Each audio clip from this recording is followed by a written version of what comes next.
Mga security agency na hahayaang maging utility boy ang kanilang i-deploy na personnel, tatanggalan ng lisensya ayon sa PNP SOSYA.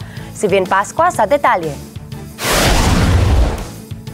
Ngayong dagsa ang mga shopper sa iba't ibang mall at establishmento, may paalala ang Philippine National Police Supervisory Office for Security and Investigation Agencies o PNP SOSYA. Ito ay ang huwag gawing utility boy ang mga security guard na nakadetail sa iba't ibang business establishments. Ayon kay PNP SOSYA Acting Chief Brigadier General Gregory Bognabal, naglabas na sila ng memorandum sa iba't ibang security agencies upang linawin ang mandato ng security guards. Nakasaad sa memorandum ang sakop ng trabaho ng security guards bilang force multiplier at tagapagbantay ng katahimikan at kaayusan.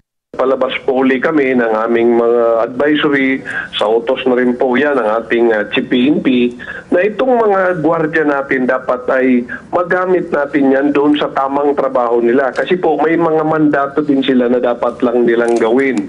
Alalahanin po natin na ang ating mga gwardiya ay force multiplier yan po ng PNP. Sinabi ni Bognabal na dapat ipagbigay alam din ng security agency sa kanilang kliyente o sinusuplayan ng security personnel ang trabaho ng mga ito. Ginawa ng PNP SOSYA ang paalala, baka raang maiulat na ngayong holiday season, nagiging parking boy, tagatanggap ng ticket at iba pang trabaho ng utility ang ginagawa ng mga security guards. Dagdag pa ni Bognabal, upang malimitahan ang mga ganitong gawain, pinagbumulta nila ang mga security agency. Unang-una, itong mga ganitong guidelines ay hindi na bago sa kanila lahat.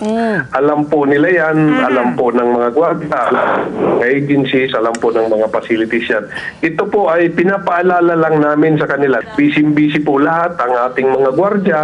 So, mayroon pong mga penalties. Pagka, despite sa reminders, despite sa paalala, hindi po nila sinunod yan. Mayroon po yan na mga penalties.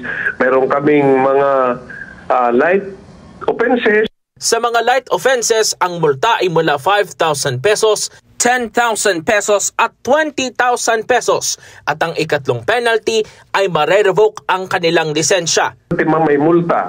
First offense, graduated naman ma'am. Una, 5,000, 10,000, then 20. Doon naman sa light offenses, may 10, 20, 30. Pag pangatlong beses na po silang nahuli, pwede pong matanggalan ng lisensya ang gwardiya at pwede pong ma-revoke ang lisensya ng mga agency mismo. Gayunman, sinabi ni Bognabal na sa mga hinihingi ng pagkakataon ay maaaring tumulong ang security guards, subalit dapat focus pa rin ito bilang tagapagbantay ng katahimikan sa kanyang area of assignment.